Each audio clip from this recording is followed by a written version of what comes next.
Kuto Yanam Payanam Mandalam Namaskanta Karim Samari Padaram Mangalam Devam Devam Padaram Namaskanta Kuto Yanam Payanam Mandalam Namaskanta Karim Samari Padaram Mangalam Devam Devam Padaram Namaskanta Kuto Yanam Payanam Mandalam Namaskanta Karim Samari Padaram Mangalam Devam Devam Padaram మధ్యాహ్నం వందామి స్వామి મથેણ हाँ વંદામી जी સ્વામી స్వామి કાકામાં સાતા મથેણ વંદામી સ્વામી हाँ हाँ हाँ સ્વામી મધ્યમ नमो వందామి ओरियंताणं नमो सिद्धाणं नमो आयर्याणं नमो वसायाणं नमो लोये सव साउणं एसो पंचन मुकारो सव पावपणासनो मंगलाणं च सव्येसीं परमं हवै मंगलं परमं हवै मंगलम् ओम नमो नाणस्स ओम नमो सूयस्स ओम नमो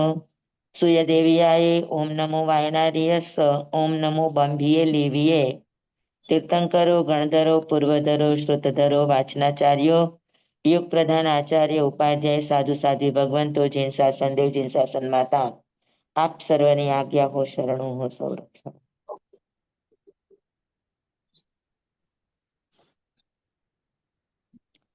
ચાલો આજે આપણે નહીં બધાના પૂરા થયા હવે આજે આપણે બોલશું નિક્ષેપ હા 27 બોલે નિક્ષેપ 4 આપણે નિક્ષેપ કામ તો સમજી ગયા છીએ છતાં ફરીવાર પાછું આજે ક્રમમાં આવે છે તો લઈ લઈએ નિક્ષેપ એટલે આરોપણ કરવું મૂકવું રાખવું એને નિક્ષેપ કહેવાય બરાબર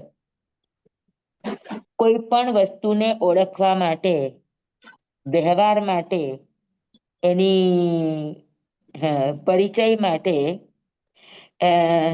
એને નામ આપવામાં આવે આકાર આપવામાં આવે એની આગળ પાછળની અવસ્થાઓને કહેવામાં આવે અથવા તો એનો જે સ્વભાવ છે એ સાથે એને કહેવામાં આવે તો આ રીતે વસ્તુની ઓળખવાના 4 પ્રકાર છે સૌથી પહેલા વ્યવહાર નામથી ચાલે પછી આકારથી ચાલે પછી આગળ અને પાછળની એની પર્યાયથી ચાલે અને પછી એ મૂળભૂત સ્વભાવ સાથે હોય ત્યારે ચાલે બરાબર તો વસ્તુને ઓળખવા માટે એના ઉપર કરાતા જે આરોપણ છે અથવા તો એના ઉપર કરાતો જે વ્યવહાર છે જે વ્યવહાર એના ઉપર સ્થાપિત કરવામાં આવે છે એને નિક્ષેપ કહેવામાં આવે સમજાણું બધાને નિક્ષેપ એટલે નિક્ષેપ એટલે મૂકવું રાખવું આરોપણ કરવું પેલા તો વસ્તુ જ્યારે આવે ત્યારે સૌથી પહેલા તો એમ થાય કે બજારમાં એને ઓળખવા માટે સૌથી પહેલું નામ આપવું પડે બાળકનો જન્મ થાય તો બાળક જન્મી ગયું છે એનો આકાર પ્રકાર બધું છે પણ એની ઓળખ માટે પેલા તમારે નામ આપવું પડે તો સૌથી પહેલા તમે કોઈને પણ કહો તો પેલા નામ આપો પછી એનું ચિત્ર આપો પછી એની આગળ પાછળનો રેફરન્સ આપો લોકેશન આપો પછી એ વસ્તુ તમે એની સામે લાવો તો આ એક વ્યવહારની પદ્ધતિ છે બરાબર તો કોઈ પણ ચીજ બજારમાં આવે કે કોઈ પણ ચીજ એક નવી ઉત્પન્ન થાય સર્જન થાય તો સૌથી પહેલા એના પર નામકરણ કરવામાં આવે નામ નિક્ષેપ નામ પાડવામાં આવે નામ રાખવામાં આવે રાખવું શબ્દ છે એ નિક્ષેપ છે કે કોઈ પણ નવી ચીજ આવી પેલા કઈ ટેલિવિઝન ટીવી એવા કોઈ નામ હતા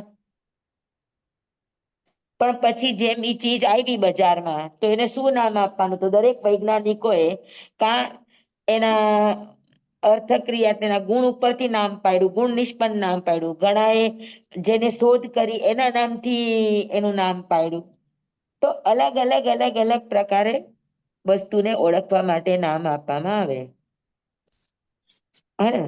તો સૌથી પહેલો વસ્તુની ઓળખનો પ્રાથમિક કોઈ વ્યવહાર હોય નિક્ષેપ હોય પ્રાથમિક કોઈ ઓળખાણ માટે આપવામાં આવે આરોપણ કરવામાં આવે તો એનું કહેવાય નામ નિક્ષેપ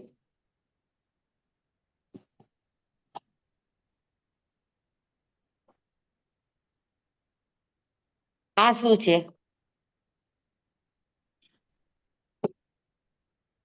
કાતર. હવે કાતર, આ નામ કોણે પાડ્યું? આપણે. જ્યારે હમ. કાતર નહોતી, જ્યારે કાતર નહોતી ત્યારે આપણને આની ઓળખાણ નહોતી, પણ જેવી જરૂરિયાતો થઈ અને આ શોધ થઈ અને આ ચીજ બજારમાં આવી તો સૌથી પહેલા એને નામ આપવામાં આવે દેશ પ્રમાણે. આપણે ગુજરાતી છે તો આને કાતર કહીએ, અંગ્રેજો તો આને સીઝર કહે, બરાબર ને? તો અલગ અલગ અલગ, કોઈ આને હિન્દી હોય તો આને कैंची કહે. તો અલગ અલગ નામકરણ અલગ અલગ ભાષાની અંદર વસ્તુને ઓળખવા માટે આપે. પછી ઈ એટલો બધો વ્યવહાર પોપ્યુલર થઈ જાય કે પછી આખું જગત, તમે કાતર કયો એટલે તમારે કાતર માટે એના આકાર પ્રકાર ઓળખાણની જરૂર નથી. કાતર કયો એટલે લોકો સમજી જ જાય કે આવી આવી હોય એને કાતર કહેવાય. હમ. સમજાણું? હમ. તો કાતર નામથી પણ વસ્તુની ઓળખ થાય કે ન થાય? થાય. તો વસ્તુની ઓળખ માટે, વસ્તુના બોધ માટે નામ નિક્ષેપ પણ કામનું છે. બરાબર? હમ. હા, કોઈ નવું બાળક હોય ને એને તમે સમજાવતા હો તો તમારે કેવું પડે કે કાતર એટલે શું, તેને સમજાવવું પડે કે આ કાતર કહેવાય. પછી એને હા. ચિત્ર બતાવવું પડે, હે ને? હમ. તો એ બધું કરવું પડે, પણ જેને ઓળખાણ નથી એની માટે. પણ બાકી વ્યવહાર જગતમાં જે ચીજ વપરાય છે એની માટે ઓળખાણ આપવી પડતી. તમે નામ આપો એટલે એ વ્યક્તિ એ વસ્તુને સમજી જાય. હમ. બરાબર? તો વસ્તુની ઓળખ માટેનો પહેલો નિક્ષેપ છે, પહેલો વ્યવહારિક આરોપણ છે નામ નિક્ષેપ. હમ. કોઈ પણ વસ્તુને ઓળખવા માટે એનું નામકરણ થવું, એના ઉપર નામ પાડવામાં આવવું, એના ઉપર નામ રાખવામાં આવવું. પછી કોઈ નામ ગુણ નિષ્પન્ન હોય, કોઈ નામ ગામ રિલેટેડ હોય, કોઈ નામ કુળ રિલેટેડ હોય, કોઈ નામ દેવ રિલેટેડ હોય, કોઈ નામ ગતિ જાતિ રિલેટેડ હોય, હે ને? તો એ નામકરણના અલગ અલગ પછી ગણિતો છે. પણ વસ્તુને ઓળખવા માટે સૌથી પહેલા દુનિયામાં જેવી કોઈ એક વસ્તુ આવે એટલે સૌથી પહેલું વહેલું આરોપણ નામનું જ થાય. દેશન. તો નામ નિક્ષેપ સમજાઈ ગયું? કોઈ પણ વસ્તુની ઓળખ માટે જે નામ રાખવામાં આવે, નામ આપવામાં આવે, નામનું આરોપણ કરવામાં આવે એટલે પછી એ વસ્તુની ઓળખ એની મેળે થાય તો આને કહેવાય નામ નિક્ષેપ. સમજાણું બધાને? દેશન. હા, આપણે 7મે દિવસે કે 8મે દિવસે કે ક્યારે 13મે દિવસે કે જ્યારે પણ નામકરણ કરતા હોય બાળકનું, પણ ઈ પેલા આપણે બાળકને બોલાવવા માટે ગુલામનું નામ તો કહી દઈએ કે ન કહી દઈએ? હા. તો એ ગુલામનું પણ એનું પેટ નેમ પણ નેમ તો છે, ઓળખ તો છે હા. કે તમે દેશન. ઈ ઓળખ આપો એટલે ઈ જ વ્યક્તિ તમારી સામે આવે. હમ. તો વસ્તુના બોધમાં નામ નિક્ષેપનું પણ એટલું જ મહત્વ છે. બરાબર? પછી હા. બીજું છે સ્થાપના નિક્ષેપ. સ્થાપના એટલે એના ઉપર આકારનું આરોપણ. હમ. એટલે અમુક અમુક આકાર હોય અને એને નામ આપી દો કે આ ચીજ છે, એટલે પછી જગત આખું એને ઈ નામથી ને ઈ આકારથી ઓળખે. હમ. બરાબર? હા. હા, પણ અમને ગુરુદેવ હંમેશા એમ કે ધ્યાન કરવું હોય ને તો જગતના આપેલા નિક્ષેપ ઉપર નહીં જવાનું. હમ. વસ્તુને પોતાને બોલવા દેવાની કે ઈ કોણ છે, તો વસ્તુની સાચી ઓળખ પેદા થાય. અને આ અત્યારે સીઝર છે, આના પરમાણુઓ ઈ હોઈ કેવી શકે કરે? ભૂતકાળમાં આના બીજા પર્યાય હોય, હોઈ શકે આની ભવિષ્યમાં બીજી પર્યાય હોય. દેશન. એટલે સાચું શું છે એ તો એ વસ્તુ પોતે જ કહી શકે. આપણે તો ખાલી વ્યવહાર માટે નામ આપ્યું છે કે વ્યવહાર માટે આકાર આપ્યા છે. પણ કેવી રીતે બોલે સ્વામી? હા, જળ વસ્તુ કેવી રીતે બોલે? તમે એને બોલવા દો તો બોલે ને, તમે એને બોલવા જ નથી દેતા.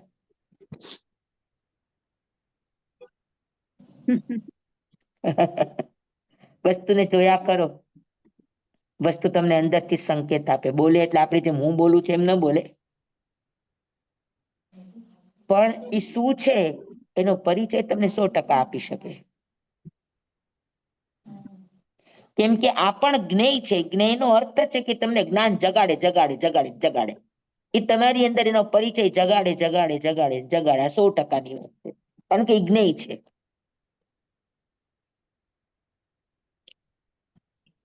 સમજાણું? પણ સ્વામી આપણે જોઈએ કાતરને, પણ આપણને તો ખબર છે ને કાતર કાપવાનું કામ કરે છે, કાતર કાપવાનું કામ કરે છે, બસ.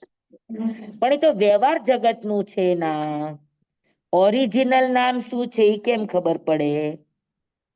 હું ધ્યાનમાં ગઈ ને મને સોય જેવું ભોકાતું હતું મારી નાભીમાં. મેં ગુરુદેવને કીધું મને ધ્યાનમાં જાઉં, આંખ બંધ કરું તો મને મારી નાભીમાં કોઈ સોય ચુભાવતું હોય ને એવું લાગે છે. મને કે તારી આ જ તકલીફ છે. હર જગ્યાએ બુદ્ધિ લગાડે કે ક્યાં સોય જેવું થાય છે, ના ફલાણા જેવું થાય, ત્યાં ઢેકડા જેવું થાય છે. એ તું શું કામ કે છે? એને બોલવા દે ને. તું ખાલી જોવા કર, તારું જોવાનું કામ છે. આ કોઈની ઓળખાણ ને કોઈની સાથે સરખાવાનું કામ તારું નથી. તું ધ્યાનમાં બેઠી છે. મેં કીધું ગુરુદેવ તમારી જેમ જ કીધું, એ થોડીક બોલવાની હતી તો જડ છે. મન કે જડ ન બોલે. આ રેકડો વાગે છે, જડ જ છે ને? વાગે છે કે નહીં? બોલે છે કે નહીં? ગીત ગાય છે કે નહીં? પ્રવચનો બોલે છે કે નથી બોલતી? જડ જ છે. એને બોલવાનો અવસર તો દે. જે ચીજને તમે ફૂલ સ્ટોપ આપી દો એટલે પછી ત્યાંથી દરવાજો આગળનો બંધ થઈ જાય, લોક લાગી જાય. કોઈને પણ તમે ફૂલ સ્ટોપ નહીં આપો, એને આગળ ખુલવા માટેનો અવસર આપો, અને એ અવસર આપશો તો એ ખુલશે જ. અને એને ખોલવાની એક જ રીત છે, જોયા કરો. કઈ જ વિચાર કર્યા વગર જોયા કરો. આપણા તરફથી એક પણ એના ઉપર આરોપણ નહીં કરવાનું, નહીં નામનું, નહીં આકારનું, નહીં દ્રવ્યનું, નહીં ભાવનું, કઈ જ નહીં. આપણી સામે નજરમાં જે વર્તમાનમાં આવ્યું બસ એને જુઓ. જે આવ્યું એને જુઓ. એ બદલાઈને આવ્યું તો બદલાયેલું જુઓ. એ તમારી સામે એઝ ઇટ ઇઝ આવ્યું તો તમે એઝ ઇટ ઇઝ જુઓ. 100% છે. ભગવાન માટીનો ઢેલો જોતા હતા તો માટીના ઢેલામાં એને માટીનું ઢેફું દેખાણું હશે, જેને કેવળ જ્ઞાન આપ્યું. તો એમાં એને કેટલું કેટલું ખુલ્યું હશે, કેટલું કેટલું જોયું હશે. કેટલા દ્રવ્ય ખુલ્લા હશે, કેટલા દ્રવ્યના ઉત્પાદ ધ્રુવ ખુલ્લા હશે, કેટલા પરમાણુ ખુલ્લા હશે. એમને કેવળ જ્ઞાન થઈ જાય. પણ હા, ભગવાન બોલ્યા નહોતા. ભગવાને ખાલી જોવાનું કામ કર્યું હતું, અનિમેષ દ્રષ્ટિએ. કોઈ પણ વસ્તુને જુઓ એટલે વસ્તુ બોલવા માંડે, અને વસ્તુ બોલવા માંડે એટલે તમને કેવળ જ્ઞાનની નજીક લઈ જાય. આ રસ્તો છે. જી સ્વામી. સમજાણું બરાબર? જી જી એટલે સ્વામી. બહારની સ્થૂળ દુનિયા માટે નિક્ષેપ બરાબર છે, સાધનાની દુનિયામાં નિક્ષેપ પણ નહીં. બસ જે છે એને નામ આપ્યા વગર જોયા રાખો. શું છે શું નહીં આંખ ઊંચી કરીને જોવાની પણ કોશિશ નહીં કરો. ડોકું તાણીને કુતૂહલ વૃત્તિ પણ નહીં કરો. જે છે એ વાતતું ગાતું આવશે. માંડવે આવે ત્યારે જોઈ લેવાનું, જાણી લેવાનું, બસ. આ સાધનાની રીત છે. ઓકે. જી જી સ્વામી. અઘરું લાગે છે? અઘરું? ના, વિચાર આવે છે કે એક વખત જોયા કરીએ. આપણને આદત જ નથી આપણને બોલવાની, આપણને તરત ઓળખાણની, આપણને તરત ચોપડાના શબ્દો લગાડવાની, આપણને આવી બધી વ્યવહાર દુનિયાની જ લત છે, એની જ આદત છે. એટલે તરત આપણને કઈક જોઈએ નામ, કઈક જોઈએ ઓળખાણ. ગુરુદેવ હંમેશા એમ કેતા, હું પૂછું ને ગુરુદેવ એટલે શું, તો કે તું ફૂલ સ્ટોપ નહીં મૂક. એટલે શું એને ખુલવા દે ને, તું શું કામ દોઢ ડાઈ થાશે?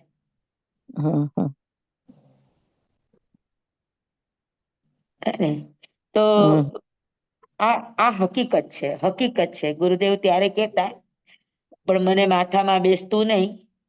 હમ પણ પછી ધીરે કઈ ગળ બેસવા માંડી કે નહીં, ગુરુદેવ કે છે વાત તો 100% છે. એટલે રોજ હું એક ખોટે જ ખોટું દિમાગ લગાડીને માથું કપાવવાની કોશિશ કરું છું. કાંઈ જ મહેનત જ નથી કરવાની જરૂર. સ્વામી રોજ સિમ્પલી જે છે ને જોયા કરો. સ્વામીજી રોજ એક જ વસ્તુને જોયા કરવાની, તો પછી હા, જોયા કરો ને એક જ વસ્તુને. પછી એક વસ્તુમાંથી કેટલો અનંત ઇતિહાસ ખુલે છે.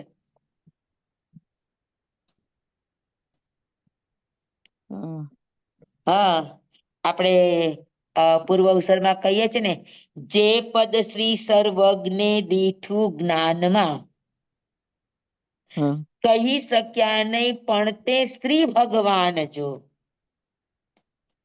તેહ સ્વરૂપને અન્ય વાણી તે શું કહે, અનુભવ ગોચર માત્ર રહ્યું તે જ્ઞાન જો.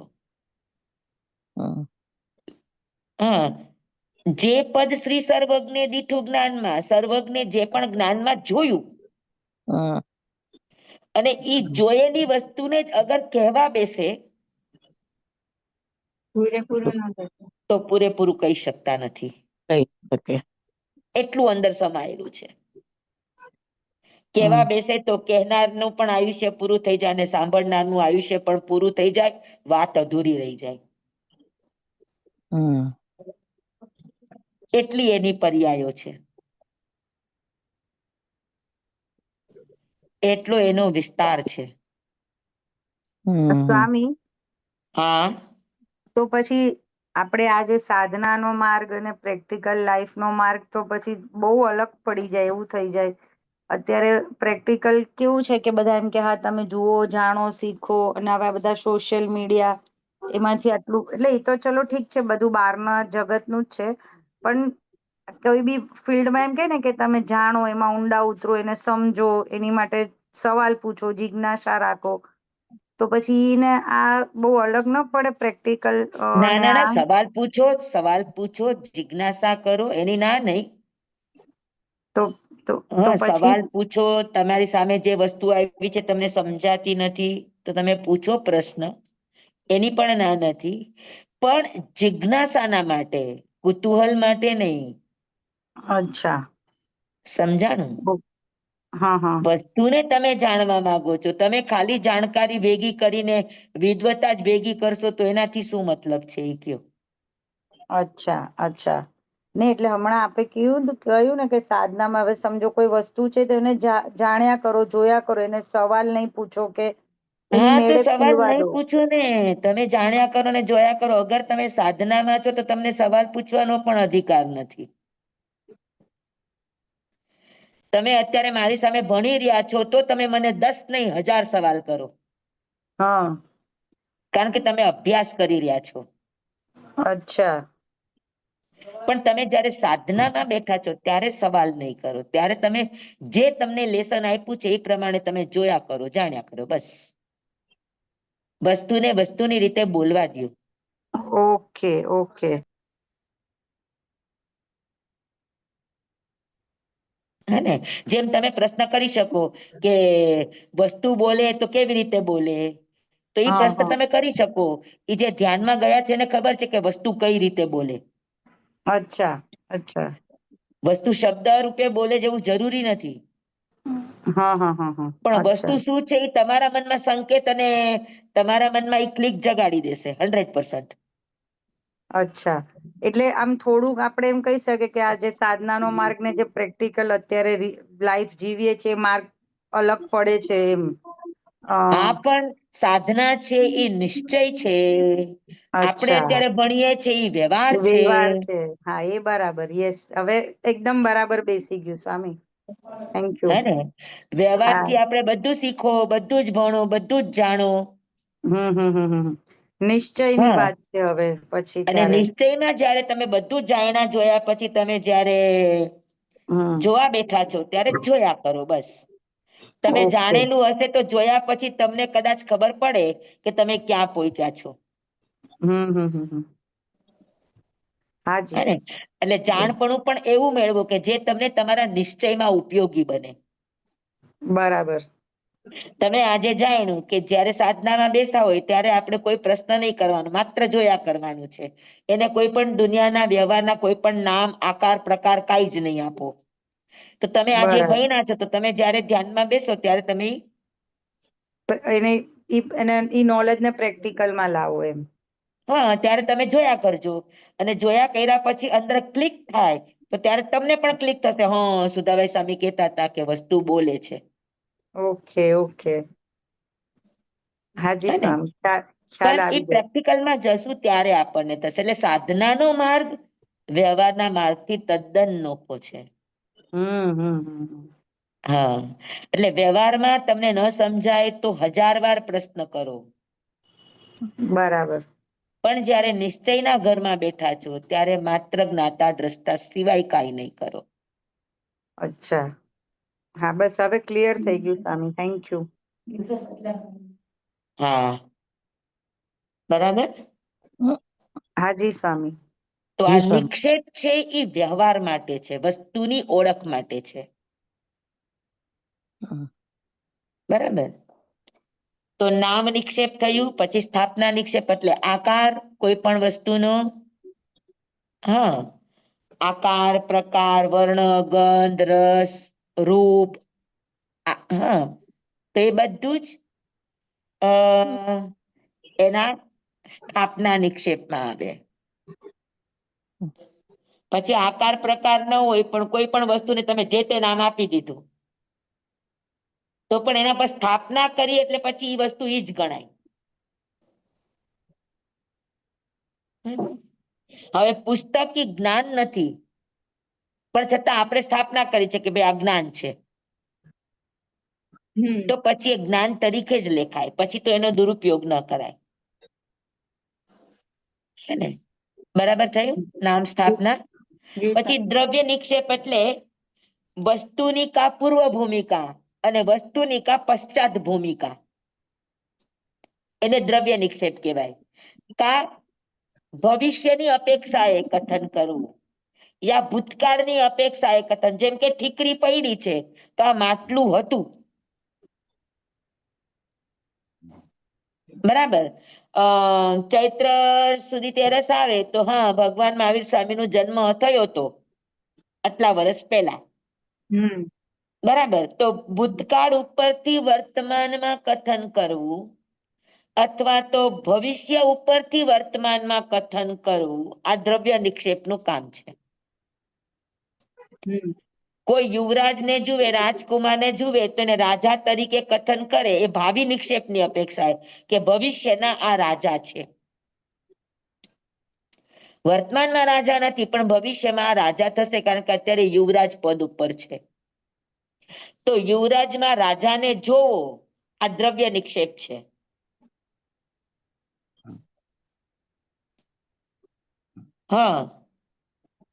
બરાબર. અને જે ભૂતકાળમાં હતા પણ વર્તમાનમાં નથી તો એને આપણે ભૂતપૂર્વ કહીએ છીએ. તો એના ઉપરથી એનું વર્તમાનમાં કથન કરવું, તો એને પણ દ્રવ્ય નિક્ષેપ કહેવાય. સમજાણું? વર્તમાનમાં નથી, કાંઈ ભૂતકાળમાં હતું અને કાંઈ ભવિષ્યમાં થવા વાળું છે, એના ઉપરથી વર્તમાનમાં કોઈનું પણ કથન, ઓળખાણ કે બોધ થાય તો એને કહેવામાં આવે દ્રવ્ય નિક્ષેપ.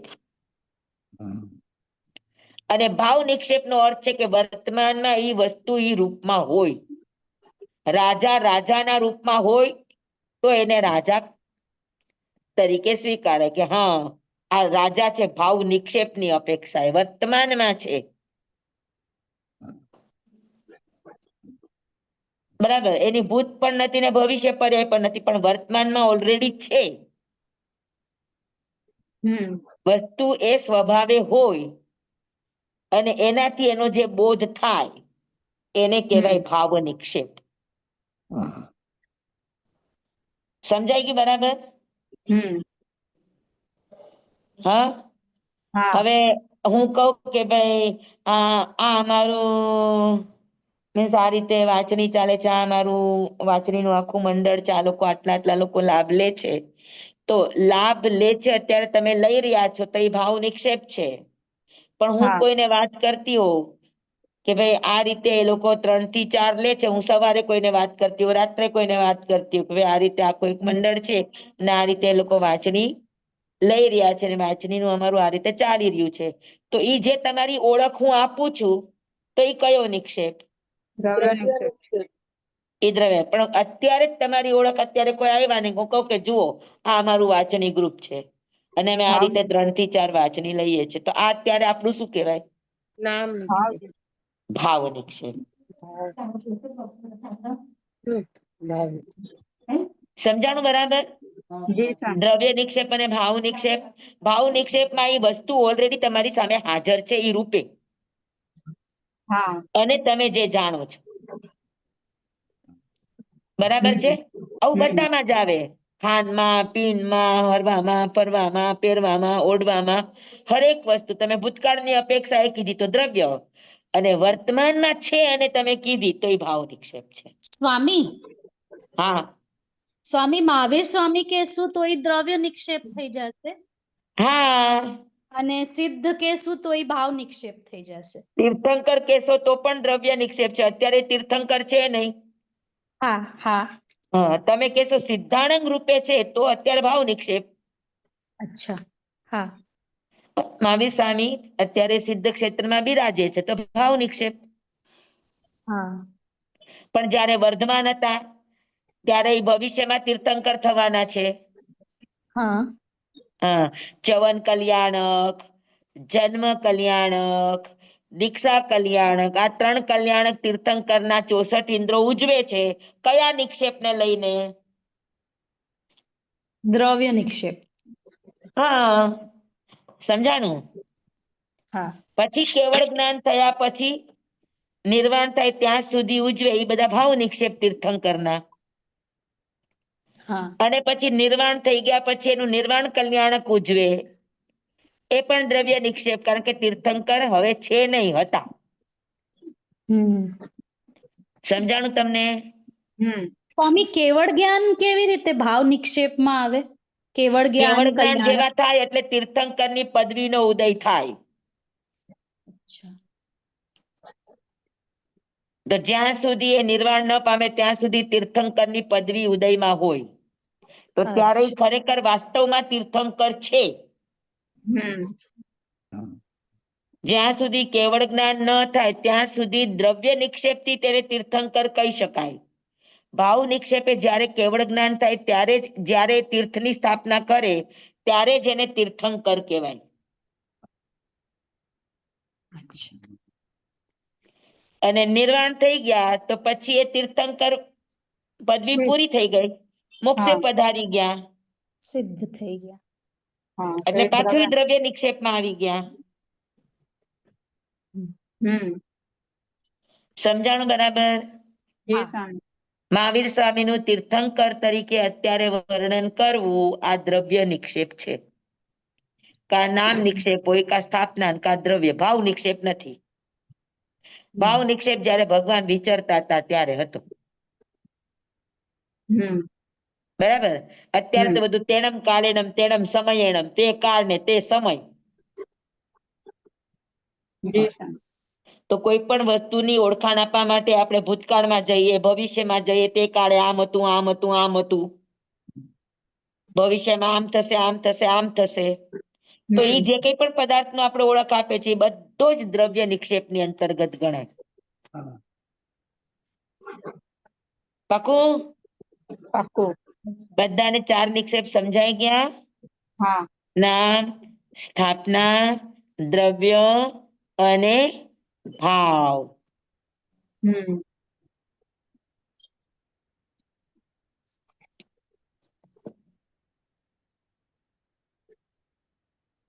હવે આપણો 27 બોલ પૂરા થયા. હવે આપણે 28માં બોલમાં આવ્યા. નિક્ષેપ સંબંધી કોઈને કઈ પૂછવું છે કે બરાબર થઈ ગયું?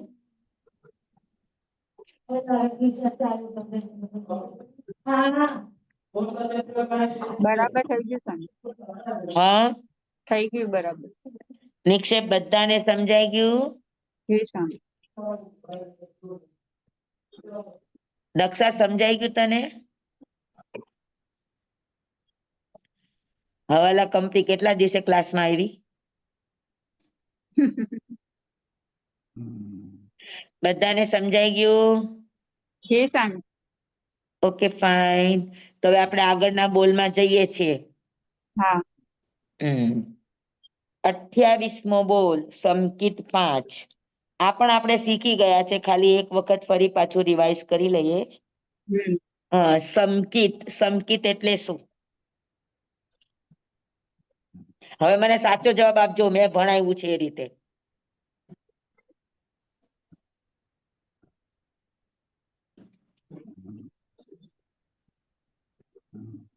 સંકિત એટલે શું? સંભાળમાં રહેવું, સામાયિકમાં રહેવું. બસ ને, મારું શીખડાવેલું બધું પાણી. બધું પાણીમાં.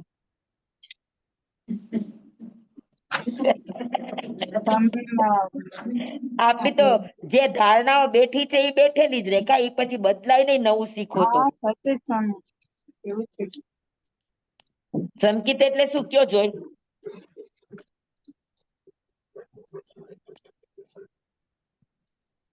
ભગવાન ભગવાન, છે પણ શું કરશું આપણે ભણી ભણીને? કયો જોઈ, તમે બધા ભૂલો જ છો તો. હવે આપણે કેટલું બધું આગળ ભણવા માંડ્યા છીએ, તો આપણને મિથ્યાત્વ અને સંકિત આની પ્રોપર વ્યાખ્યા તો ભૂલાઈ જવી નહીં જોઈએ.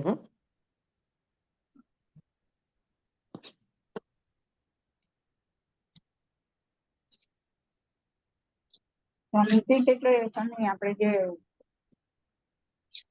સમ્યક ચાલો હવે જ્ઞાનની આજે જે શીખડાવું છું, હવે ભૂલતા નહીં ક્યારેય.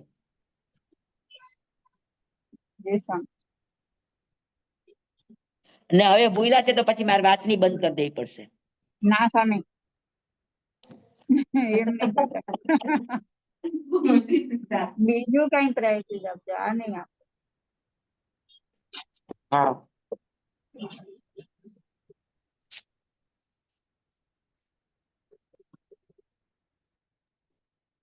સ્વામી મ્યુટ થઈ ગયું તમારું.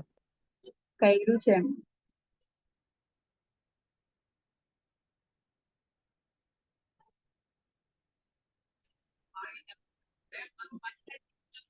સાચી શ્રદ્ધા, સાચી સમજણ થાય સંકિત એટલે? હા? બોલો. પછી શું સાચી કીધું? શ્રદ્ધા, સમજણ. હા,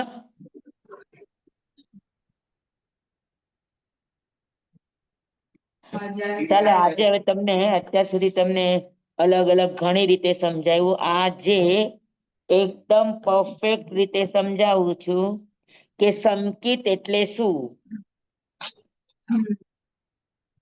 સંકિત શું હોય? તો કે સંકિત એ દ્રષ્ટિનો ભેદ છે, બરાબર? અને દ્રષ્ટિ એટલે જોવાની રીત, જોવાનો એંગલ, જોવાનો દ્રષ્ટિકોણ, જોવાનો અભિગમ. હા, એટલે સંકેત શું છે? તો કે દ્રષ્ટિ છે, દ્રષ્ટિકોણ છે, એંગલ છે,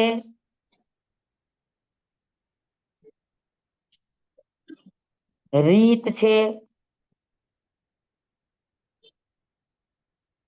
પછી અભિગમ છે,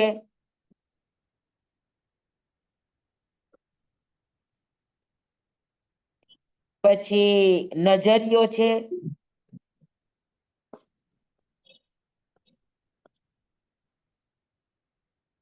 આટલા થાય.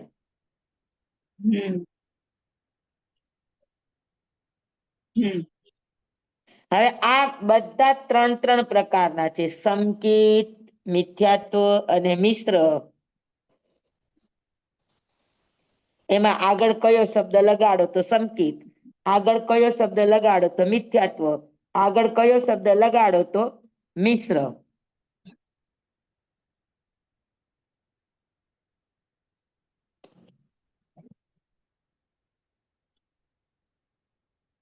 તો સિમ્પલ યથાર્થ દ્રષ્ટિકોણને સંકિત અથવા તો સમ્યક દ્રષ્ટિ કહેવાય.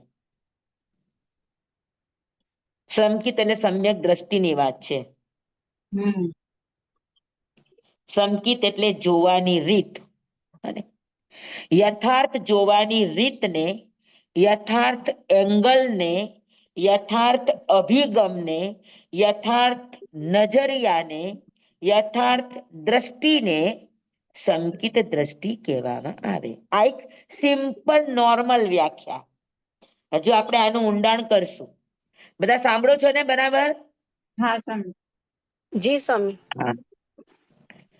મિથ્યાત્વ એટલે શું? તો કે અયથાર્થ દ્રષ્ટિ, અયથાર્થ દ્રષ્ટિકોણ, અયથાર્થ એંગલ, અયથાર્થ જોવાની રીત, અયથાર્થ અભિગમ, અયથાર્થ નજરિયો, એને કહેવાય મિથ્યા દ્રષ્ટિ.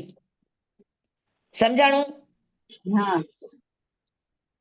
હા. જે વસ્તુ જેવી રીતે જોવાની હોય એ વસ્તુ એવી રીતે ન જુઓ, ગલત રીતે જુઓ, તમારા દ્રષ્ટિકોણથી જુઓ, ગલત દ્રષ્ટિકોણથી જુઓ તો એ મિથ્યા દ્રષ્ટિ. બરાબર છે? અને જે દ્રષ્ટિ અનિર્ણયાત્મક હોય, 3 શબ્દ યાદ રાખો: યથાર્થ, અયથાર્થ,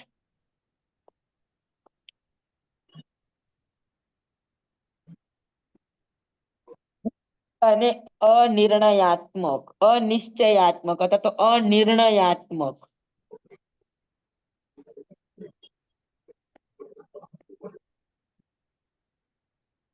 જોઈ લ્યો. યથાર્થ, સંકિત. મેં જેટલા પણ આ તમને નામ આપ્યા ને બધાની આગળ યથાર્થ લગાડો તો સંકિત, અયથાર્થ લગાડો આ બધાની આગળ તો મિથ્યા. મિથ્યાત્વ આ સંકિત, ઓલું મિથ્યાત્વ. અને અનિર્ણયાત્મક એટલે ડામાડોળ, આ બધાની આગળ ઈ શબ્દ લગાડો તો મિશ્ર. સમજાઈ ગયું? આટલી વાત બધાને સમજાઈ ગઈ કે નહીં? હા કે ના? હા. જી સ્વામી. સંકિત શું છે? જોવાની રીત.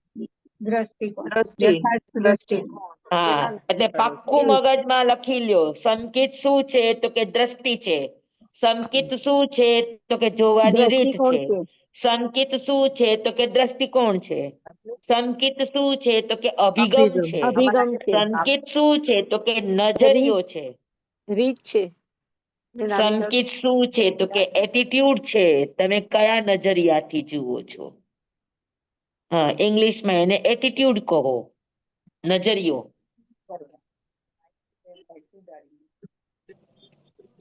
બરાબર? હા. તો એક વાત સમજાઈ ગઈ, સંકિત એટલે શું ને મિથ્યાત્વ એટલે શું ને મિશ્ર એટલે શું? હા. સંકિતમાં દ્રષ્ટિકોણ કેવો હોય? યથાર્થ. યથાર્થ. Yes, very good. મિથ્યાત્વમાં કેવો દ્રષ્ટિકોણ હોય? અયથાર્થ. અયથાર્થ. Yes, very good. અને મિશ્ર દ્રષ્ટિમાં કેવો દ્રષ્ટિકોણ હોય? અનિર્ણયાત્મક. અનિર્ણયાત્મક. અનિર્ણયાત્મક એટલે શું? ડામાડોળ. દહીંમાં ને દૂધમાં.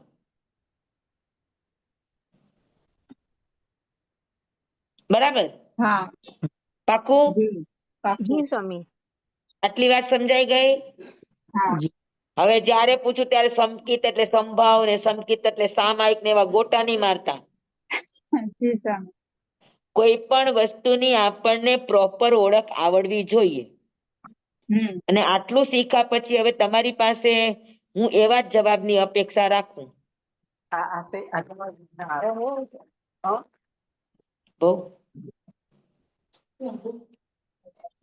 બેટરી ડાઉન છે.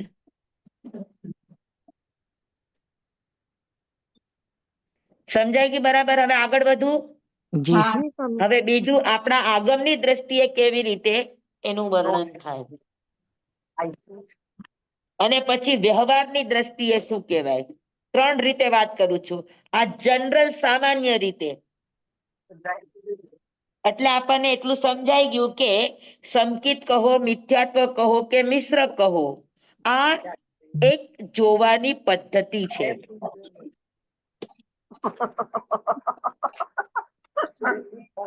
કેમ હસો છો? But these are small ones. I think big RAM. હા, Don't કોઈનું understand. You પેલું then છે you need a cold storage. સ્વામીઓ. કોણ હસે છે?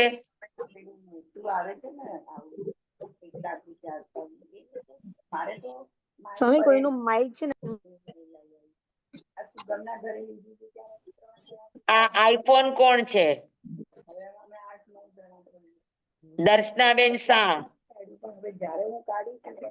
આ આઈફોન 112233.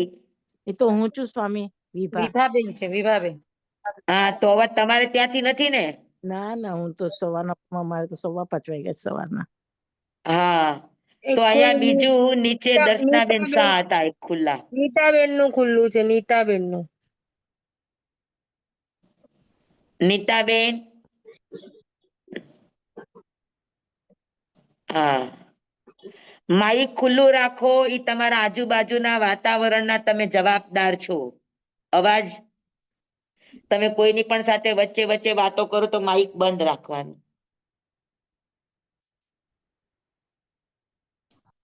અને પેલી વાત તો એ છે કે ભણવા બેઠા છે તો 1 કલાક તમારો ઉપયોગ ક્યાંય પણ આડો અવડો નહીં હોવો જોઈએ, ખરેખર જો તમે ભણતા હો તો. બાકી તમે એમ કહો કે કામે કરતા જઈએ ને સાંભળતા જઈએ તો ઈ જ્ઞાન પછી એવું જ હોય. હા, આપણે એક સમય, મારો પણ એક સમય તમને આપી રહી છું, અને તમે પણ બધા એક વ્યક્તિ આટલો એક સમય કાઢી રહ્યા છો. હા ને? તો આપણા કોઈ પણ નિમિત્તે કોઈને ડિસ્ટર્બ ન થાય આ ધ્યાન રાખવું આપણી બધાની ફરજ છે.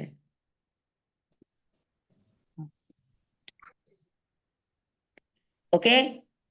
મન, વચન ચાલો. અને ના યોગથી એક જ કામ કરવાનું. હા, ભણતા હોય ત્યારે ભણવાનું, જે કામ કરતા હોય 100% એમાં જ રહેવાનું, તો ઈ કામ ઉગશે. નહીતર ખાલી લોટ પાણી ને લાકડા, બીજું કઈ નહીં. ઉપયોગ વગરનું કરીએ ને એને મજૂરી કહેવાય, વેઠ કહેવાય.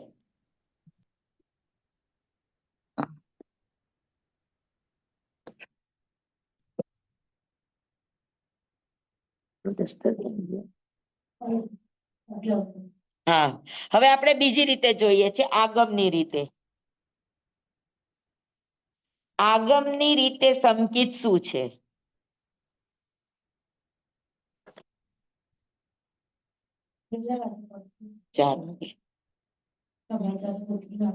તો કે સંકિત એક ભાવ છે, સંકિત એક પરિણામ છે.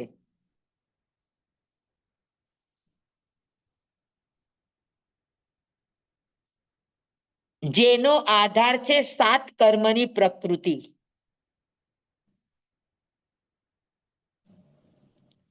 આ રિયલ વ્યાખ્યા છે આગમ પ્રમાણે, કે સંકિત શું છે? તો કે એક ભાવ છે, આત્માનો પરિણામ છે. સંકિત એ કોઈ મંદિર, સંકિત એ કોઈ સ્થાન, સંકિત એ કોઈ ધર્મ, સંકિત એ કોઈ સંપ્રદાય, સંકિત એ કોઈ વાડો, કે સંકિત એ કોઈ આપવાની દેવાની લેવાની ચીજ નથી. કોઈ કે હું તમને સંકિત આપું તો વાત તદ્દન ખોટી છે. તીર્થંકર પણ કોઈને સંકિત આપી શક્યા નથી, તો કોણ કોને સંકિત આપશે? સંકિત આ આપવાની કે વિનિમયની ચીજ નથી. બરાબર છે? તો સંકિત એ આત્માના પોતાના પરિણામ છે, આત્માના પોતાના ભાવ છે. હા, તો ઈ આત્માના ભાવ માટે જિમ્મેદાર કોણ છે? તો કે 7 કર્મ પ્રકૃતિ. મોહનીય કર્મની 7 કર્મ પ્રકૃતિ આ આ ચીજ માટે જિમ્મેદાર છે. દર્શન મોહનીયની 3 પ્રકૃતિ, મિથ્યાત્વ મોહનીય, મિશ્ર મોહનીય અને સંકિત મોહનીય, અને ચારિત્ર મોહનીયની 4 પ્રકૃતિ, અનંતાનુબંધી, ક્રોધ, માન, માયા અને લોભ. હા, ન કોઈને યાદ રહે તો લખી લેજો. દર્શન મોહનીય કર્મની 3 પ્રકૃતિ, સંકિત મોહનીય, મિથ્યાત્વ મોહનીય અને મિશ્ર મોહનીય.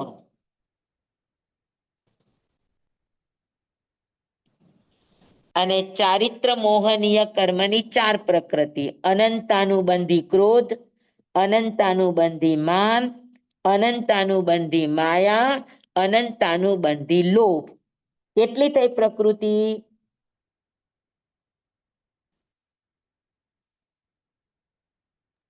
7. સ્વામી. 7. હા, તો મોહનીય કર્મની 7 કર્મ પ્રકૃતિ થઈ ને. હા. તો સંકિત, મિથ્યાત્વ કે મિશ્ર આ ભાવ છે, જીવના પરિણામ છે. અને એ પરિણામ માટે જિમ્મેદાર કોણ છે? તો કે આ 7 કર્મ પ્રકૃતિ. આટલું સમજાણું બધાને?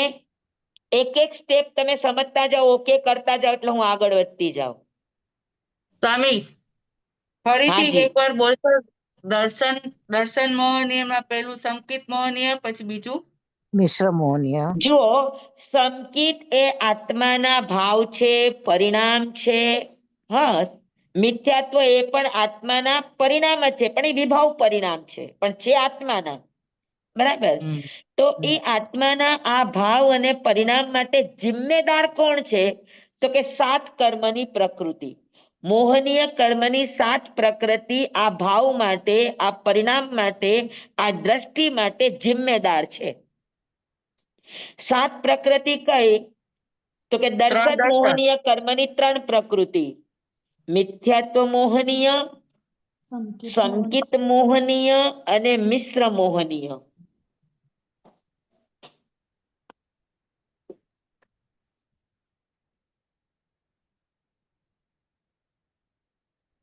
અને ચારિત્ર મોહનીય કર્મની 4 પ્રકૃતિ, અનંતાનુબંધી ક્રોધ, અનંતાનુબંધી માન, અનંતાનુબંધી માયા અને અનંતાનુબંધી લોભ. એટલે અનંતાનુબંધી ક્રોધ, માન, માયા, લોભ.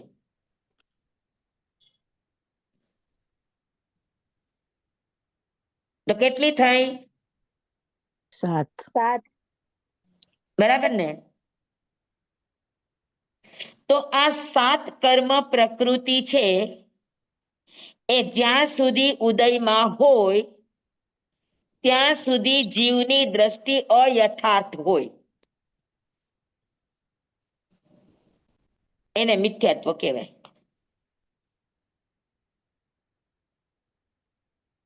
બરાબર? આ 7 પ્રકૃતિનો ઉદય જ્યાં સુધી ચાલુ છે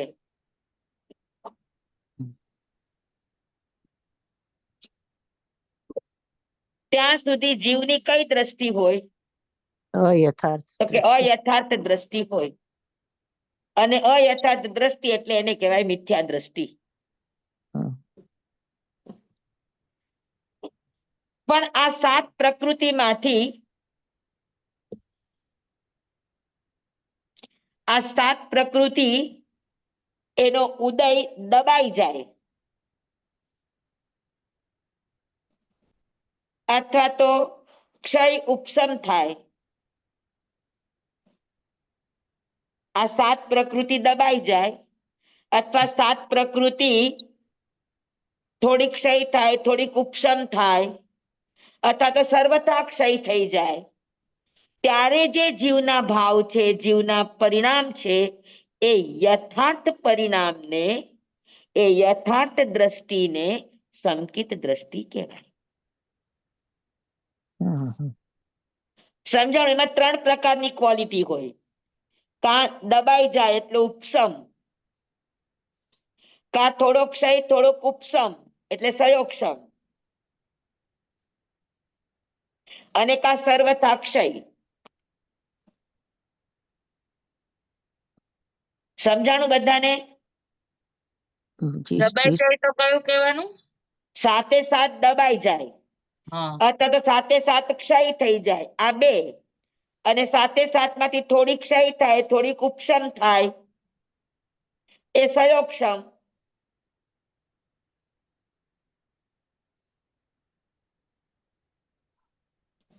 અને સાત માંથી અમુક દબાયેલી હોય ને અમુક નો ઉદય થઈ જાય, તો એ સમયે જીવના જે ભાવ હોય, જીવના જે પરિણામ હોય, જીવની જે યથાર્થ દ્રષ્ટિ હોય, એ દ્રષ્ટિને સંકિત કહેવામાં આવે.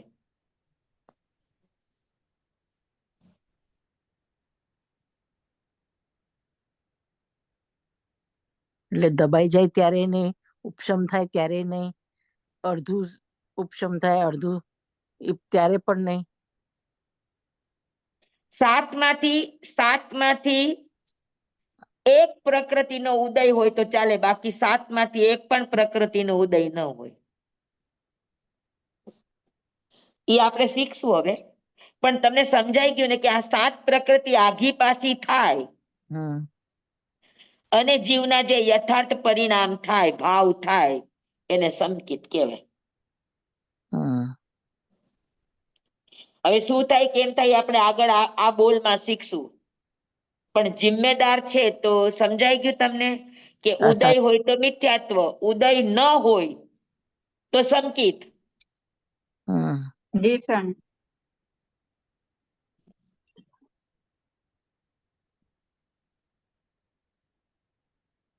તો આ રીતે દ્રષ્ટિ જિમ્મેદાર બને.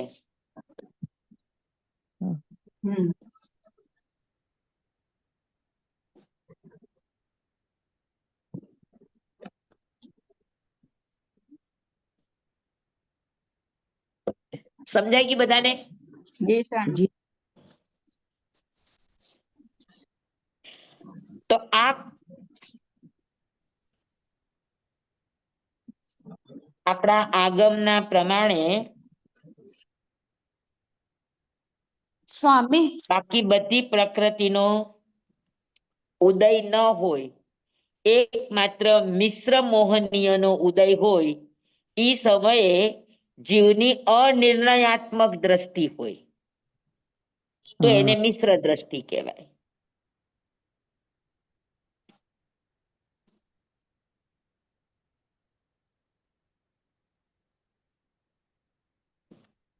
સ્વામી, હા સ્વામી તમે એક લાઈન બોલ્યા ને કે સાતમાંથી એક પ્રકૃતિનો ઉદય હોય, એ એકવાર પાછું હા. બોલો, એ એકવાર વાપસ બોલો ને. સાત પ્રકૃતિ છે એમાંથી એક મિશ્ર મોહનીયનો ઉદય થાય, બાકીનો ઉદય ન થયો હોય. હા. એ સમયે જે આત્માના ભાવ, પરિણામ, દ્રષ્ટિકોણ, એંગલ, અભિગમ, તમે જે પણ શબ્દ આપો એને મિશ્ર દ્રષ્ટિ કહેવાય. શ્વેતા, નિકિતા, સમજાઈ ગયું બધાને? જી સ્વામી. હા હા જી. જો સાતે સાત પ્રકૃતિ દબાઈ જાય થોડા સમય માટે, એને કહેવાય ઉપશમ સંકિત. હા. બરાબર. સાતે સાત પ્રકૃતિ સર્વતા ક્ષય થઈ જાય, ઉદય અને સત્તા બંનેમાંથી ક્ષય થઈ જાય, તો ક્ષાયક સંકિત.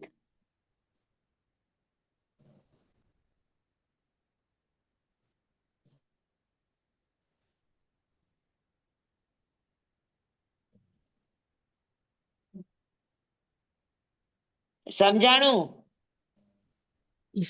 કાયમ માટે થઈ જશે તો ક્ષાયક સંકેત. હા સાથે સાત પ્રકૃતિ ક્ષય કાયમ માટે થઈ જાય તો ક્ષાયક કાયમ સંકેત. માટે ખપી જાય, કાયમ માટે સત્તામાંથી ને ઉદયમાંથી એ હા. નીકળી જાય ટોટલી, ત્યારે એને ક્ષાયક સંકિત કહેવાય. હમ. હા, આપણો 28મો બોલ છે 5 પ્રકારના સંકિત. હા ઉપસમ સંકિત એટલે 7 પ્રકૃતિ દબાઈ એ ઉપસમ સંકિત, પણ હા એ કાયમ નહીં, થોડા સમય માટે. હા અંતમુહૂર્ત થી વધારે દબાયેલી ન રહે.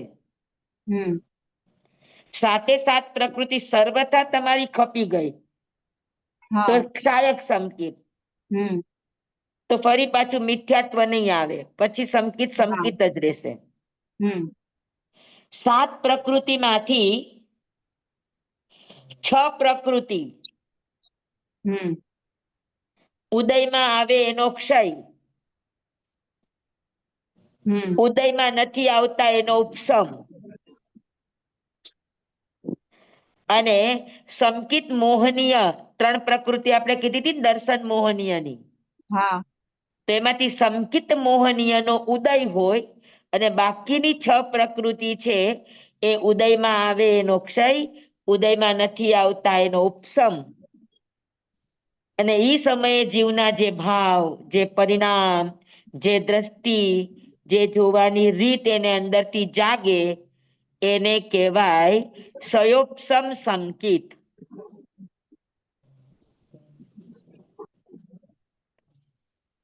ક્ષયોપર સમ. સ્વામી તમારો વિડીયો બંધ છે. શું વાત કરો છો? હવે આવ્યો. હમ ક્ષયોપશમ. આમાં 6 પ્રકૃતિ સંકિત મોહનીયને છોડીને હમ બાકીની 6 પ્રકૃતિ ઉદયમાં આવે એનો ક્ષય, ઉદયમાં નથી આવતા એનો ઉપસમ, અને હમ સંકિત મોહનીયનો ઉદય. 3 વસ્તુ છે, ક્ષય, ઉપસમ અને ઉદય. કોનો ક્ષય, કોનો ઉપસમ અને કોનો ઉદય, એ બરાબર યાદ રાખો. 6 પ્રકૃતિનો ઉદયમાં આવી એનો ક્ષય, હમ ઉદયમાં નથી આવતા એનો ઉપસમ, પણ સંકિત મોહનીય કર્મનો ઉદય સતત ચાલુ હોય. આ સમયે જીવના જે પરિણામ, ભાવ, દ્રષ્ટિ એને કહેવાય સયોપશમ સંકેત. હમ.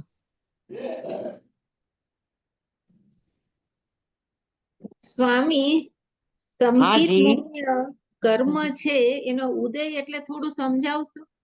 હા, સંકિત મોહનીય નો ઉદય થોડું સમજાવો ને. સંકિત મોહનીયનો ઉદય એટલે શું?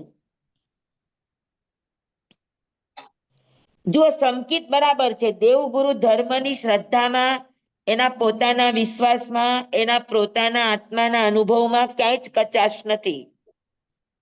જી પણ થોડી થોડી વારે એના મનમાં શંકા થાય, કંકા થાય, વિતિગીચ્છા થાય, પરપાસન પ્રશંસા થાય, પરપાસન સંતવો થઈ જાય.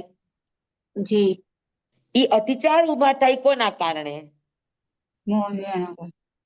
અચ્છા. બરાબર. તમે સરસ ભણી રહ્યા છો, સરસ કરી રહ્યા છો, અને તમને બગાસા આવે, ઊંઘ આવે, કંટાળો આવે એટલે શું? અચ્છા જી. તો હા કંટાળો આવવો, ઊંઘ આવવી એ ભલે હા દર્શનાવરણીય કર્મનો ઉદય છે, પણ એમાં મૂળભૂત કર્મ સંકિત મોહનીય કામ કરતું હોય, કે તમને સારી ચીજનો રસ હોવા છતાં પણ વચ્ચે વચ્ચે આવવું ઊભું કરી દે. જી આ કામ સંકિત મોહનીયનું છે. જી જી સ્વામી. આમ હશે કે નહીં હોય, આપણને જરાક શંકા આવી જાય. હમ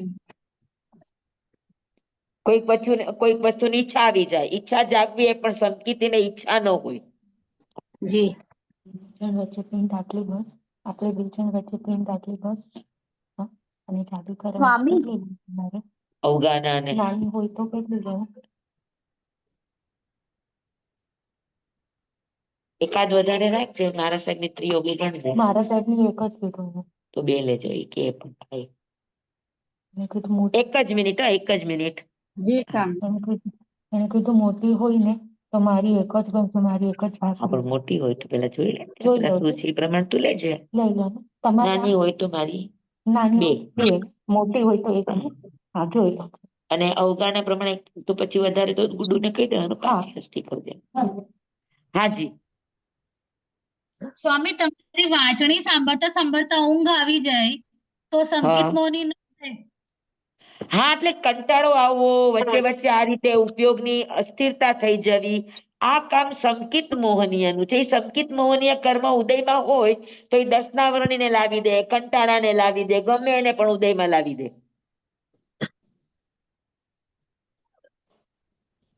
એની માટે જાગૃતિ મોસ્ટ ઇમ્પોર્ટન્ટ. તો તમારું સંકિત મોહનીય કર્મ તમને અસર ન કરે. અંદરથી તમારી એલર્ટનેસ હોવી જરૂરી છે. સમજાય નહીં તો કંટાળો નહીં કરવાનો, 10 વાર પૂછી લ્યો ત્યારે ને ત્યારે, પણ ત્યારે ને ત્યારે સમાધાન કરી લ્યો. સમજાણું? ક્લાસ ચાલતો હોય ત્યારે જેને પણ પ્રશ્ન પૂછવો એ પૂછી લેવાનો, શરમ નહીં કરવાની. પણ પછી આગળ આગળ જતા સમજાશે નહીં તો પછી એમ થાય કે હવે કંટાળો આવે છે. કંટાળો આવે એ સંકિત મોહનીયનું કામ છે. પછી એક વસ્તુ ગમે ને એક વસ્તુ ન ગમે એ પણ સંકિત મોહનીયના લક્ષણ છે. આપણને એમ થાય કે આપણને ઉપવાસ કરવો ગમે, આંબેલ કરવી ન ગમે. હા, એવું તો કહીએ ને ગમો એમ. અણગમો થવો આ પણ સંકિત મોહનીયના લક્ષણમાં આવેલું જ છે. તો સંકિત મોહનીય કર્મ આમ તમને નામ ન પાડે પણ ગમો અણગમો ઉભો કરીને તમને ત્યાંથી દૂર કરવાની કોશિશ કરે. સમજાણું?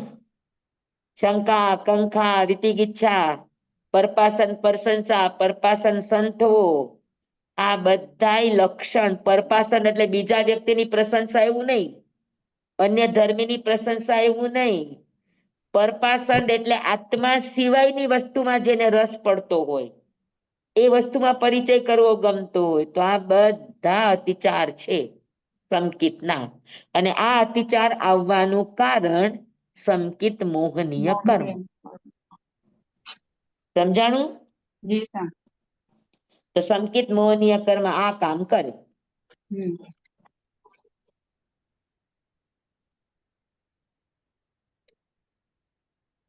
કેમ કે સંકિત મોહનીય છે તો દર્શન મોહનીયની જ પ્રકૃતિ, એટલે કામ તો એ પોતાના કર્મ વતી જ કરશે. સાધક જાગ્રત ન હોય તો એને તરત મિથ્યાત્વમાં ઘસેડી જાય. સાધક જાગ્રત હોય તો એના સંકિતને આંચ નો આવવા દે. તો સમજાઈ ગયું? ઉપસમ સંકિત, ક્ષાયક સંકિત, આ બધાની દ્રષ્ટિ યથાર્થ જ હોય.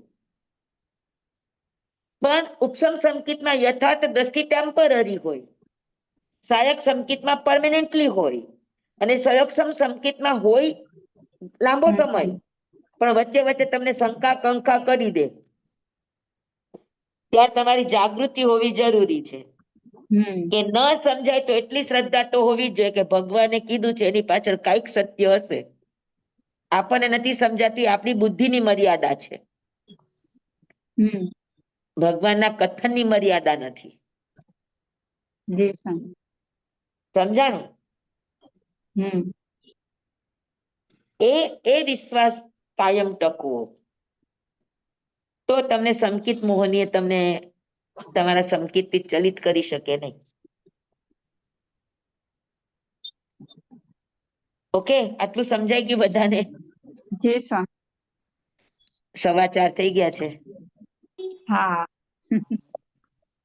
સમય તો ભાગી જાય છે. બહુ તો જલ્દી પેલા બોલે. તમને સંકિતના સામાન્ય અર્થ, હા. પછી સંકિતના કર્મ પ્રકૃતિ પ્રમાણે ઉપસમ, સાયિક અને સયોક્ષમ 3 વાત થઈ. આટલી વાત યાદ રાખજો. આવતા પીરિયડમાં ફરી પાછી આપણે આ વાત લેશું. ત્યાં સુધી આ વાતને વારંવાર વાગોળજો. આવતા ક્લાસમાં પૂછો તો વળી પાછા નીલ નહીં થઈ જતા. ના સ્વામી. હા, લખ્યું છે બધાએ, તો આ વાતને ઘૂંટજો. હા. હા સ્વામી. ઓકે. જી સ્વામી. હા, ભલે. ભલે. હા, આ ચીજને ઘૂંટવી બહુ જરૂરી છે, કારણ કે આ ચીજ તમને હર જગ્યાએ આવશે આડી. આમાં ગોટાળો હશે તો તમને ફરી પાછું એકડે એકથી જે ચીજ ભણી લઈએ એ ચીજ બીજી વાર મને શીખડાવી ન પડે એવું ભણો. હા સ્વામી ચોક્કસ. બરાબર છે. આ 35 બોલ એટલે લીધા કે તમારો બેઝ પાકો થાય, તમારો પાયો પાકો થાય.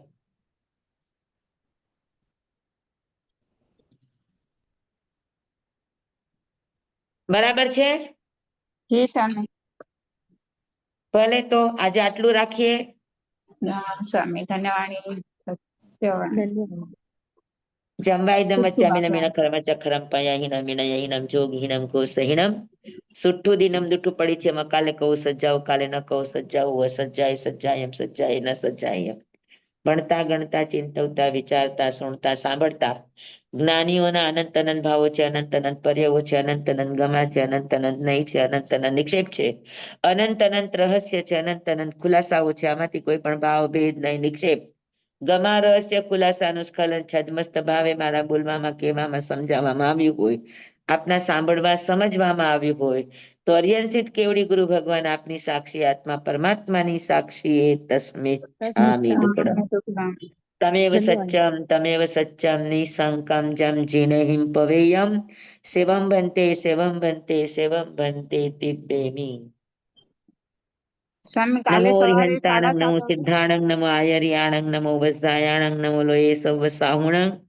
ગુરુદેવની આજ્ઞા શ્રી શ્રી ચતારી મંગલમ હરિહંતા મંગલમ સિદ્ધા મંગલમ સાહુ મંગલમ કેવલી પનત્તો ધમો મંગલમ ચતારી લોગુત્તમા હરિહંતા લોગુત્તમા સિદ્ધા લોગુત્તમા સાહુ લોગુત્તમા કેવલી પનત્તો ધમો લોગુત્તમો ચતારી શરણં પવજ્જામિ હરિહંતે શરણં પવજ્જામિ સિદ્ધે શરણં પવજ્જામિ સાહુ શરણં પવજ્જામિ કેવલી પનત્તં ધમ્મં શરણં પવજ્જામિ. ચાર શરણા ચાર મંગલ ચાર ઉત્તમ કરે જે નર ભવસાગરમાં ન બુડે તે સકલ કર્મનો આણે અંત મોક્ષ તણા સુખ લહે અનંત. ભાવ ધરીને જે ગુણ ગાય તે જીવ તરીને મોક્ષે જાય. સંસારમાં હી શરણાચાર વર શરણ નહીં કોઈ જે નર નારી આદરે. અક્ષય અવિચલ પદવી હોય અંગૂઠે અમૃત વસે લબ્ધિ તણા ભંડાર. શ્રી ગુરુ ગૌતમ સ્વામીજી ભગવાનને સમરીએ તો સદાય મનવાંચિત ફલદાતાર સદાય મનવાંચિત ફલદાતાર. બોલો ભગવાન મહાવીર સ્વામી કી જય. પૂજ્ય ગુરુદેવ કી જય. કી જય. બધાને ખૂબ ખૂબ ધન્યવાદ. સ્વામી કાલે 7:30. હા, ઓકે. 7:30. આપનો હા ખૂબ આભાર સ્વામી સ્વામી. ભલે. આશામાં રહેજો. હાજી બધાને જય જિનેન્દ્ર. જય જિનેન્દ્ર. અરે આમાં છોટો છોટો શ્રાવકજી આવી ગયા છે.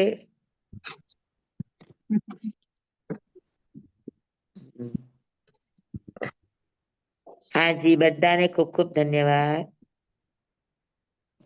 આશામાં રહેજો. હા હાજી.